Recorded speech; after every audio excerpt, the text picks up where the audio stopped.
Olá, sexto ano, tudo bem? Vamos iniciar uma aula de língua portuguesa agora. Nós encerramos o capítulo 4 do nosso livro volume 2. Nós falamos, sobre os quadrinhos, falamos sobre a estrutura do quadrinho, Que o quadrinho é um texto multimodal que utiliza a junção da imagem com a linguagem verbal. O quadrinho tem título, às vezes ele apresenta um narrador, não é verdade? E nós falamos dos tipos de balões, que tem os balões de conversa, tem os balões de grito, tem os balões de pensamento, Além disso, as diferentes cores dos quadrinhos, também influenciam, quando é de dia, quando é de noite, quando é um balão de ação, quando é algo de suspense que vai acontecer. Tudo isso influencia e nós, leitores, recebemos essas informações numa forma de linguagem não verbal, Porque são as cores e os símbolos que nos mostram isso, Além disso, tem a pontuação, quando tem uma interrogação acima da cabeça do personagem, ou quando tem uma exclamação, ou uma lâmpada acima da cabeça do personagem, isso nos diz muita coisa. Nós falamos sobre as linhas cinéticas, que são aquelas linhas de movimento, Então, se o personagem está fazendo assim com a mão, a gente vê que tem aquelas linhazinhas, que aparecem mostrando esse movimento. Nós falamos da onomatopeia, que é a representação do som. Então, se vai derramar água, tem o barulho splash, aparece. Ou se está tendo uma luta, no quadrinho, tem o som do punch, que é o soco e tudo mais. Então, nós vimos tudo isso, tudo isso faz parte dos quadrinhos, Além disso, o quadrinho ele tem um enredo, que é a história que está sendo contada. Essa história é dividida em 4 partes, que é a situação inicial, onde tudo está em equilíbrio. De repente, essa situação é interrompida por um conflito. Esse conflito chega a um clímax, que é uma situação mais tensa da história, e se encerra com o desfecho final, a forma como a história acaba, Então tem essas 4 partes, o enredo dos quadrinhos. E agora nós vamos começar a falar sobre notícias. E eu pergunto a você, onde nós encontramos notícias? Onde as notícias são veiculadas?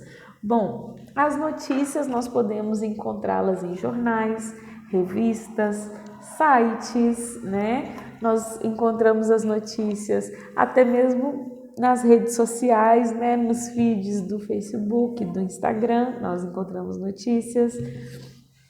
Nós temos os jornais online, as revistas online, os telejornais, Que são os jornais de televisão. Nós temos também os jornais de rádio,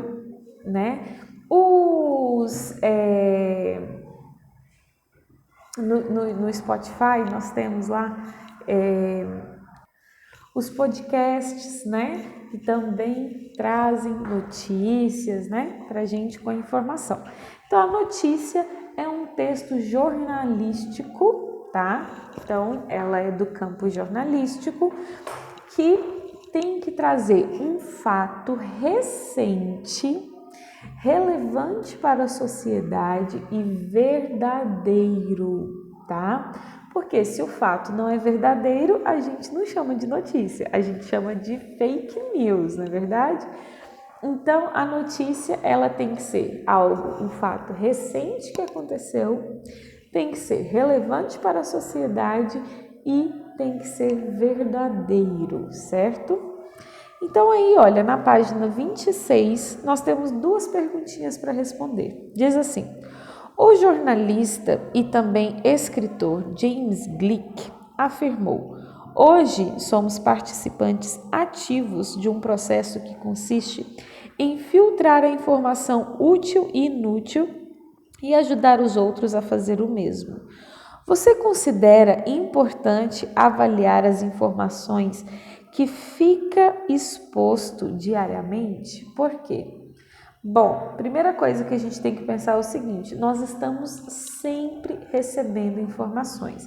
Quando a gente abre a tela do celular, já chega informação para a gente, seja via WhatsApp, seja pelas notificações do Instagram, de outros aplicativos, não é verdade? A informação está aí.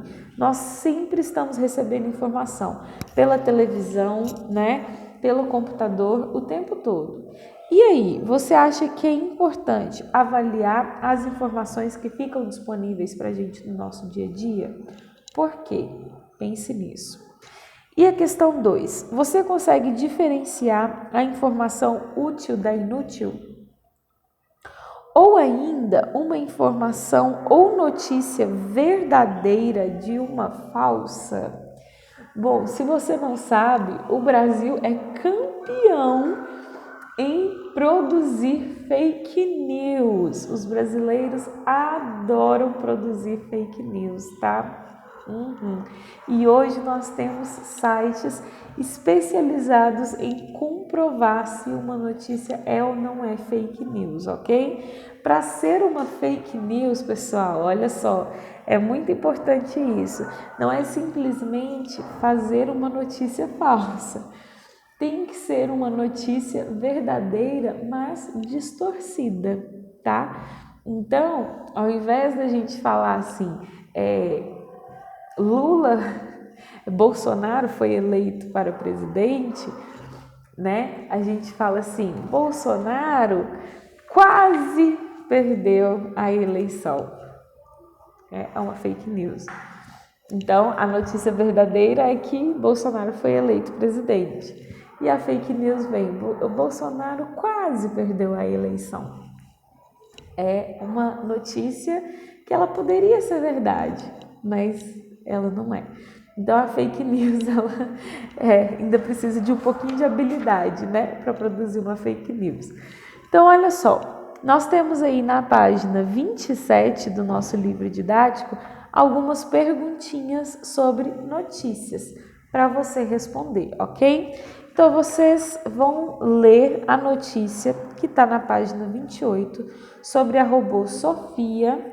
Se você nunca ouviu falar da robô Sofia, olha, dá uma pesquisada, porque ela é uma humanoide muito famosa. Ela já foi em programas de televisão e a inteligência artificial desse robô é muito interessante. Ela consegue jogar até pedra, papel, tesoura com os apresentadores, de tão desenvolvida que é a inteligência artificial dela. E aqui a gente tem uma notícia falando que a robô Sofia, ela sonha em ser tão inteligente quanto os humanos. Por que esse sonha está entre aspas, hein? Vocês vão ler essa notícia e vão responder as questões da página 27, 29, 30, 31 e 32, combinado? Essa é a tarefa dessa semana. Então, da página 27 até a página 32. O que é importante a gente saber ainda sobre a notícia? Olha, a notícia tem a sua própria estrutura, tá? Então, é um texto jornalístico, como eu já falei, que é veiculada em jornais, revistas, sites, televisão, rádio, podcasts, né? E a notícia, ela possui título, subtítulo, pode ter imagem, né? Tem divisão em parágrafos e o primeiro parágrafo da notícia nós chamamos de lead. O que é a lead? O lead, desculpa, é mais masculino. O que é o lead? Lead é o primeiro parágrafo da notícia que traz um resumo das principais informações daquela reportagem, tá? Então, a maior quantidade de informações daquela notícia, a maior quantidade de informações daquela notícia está no lead.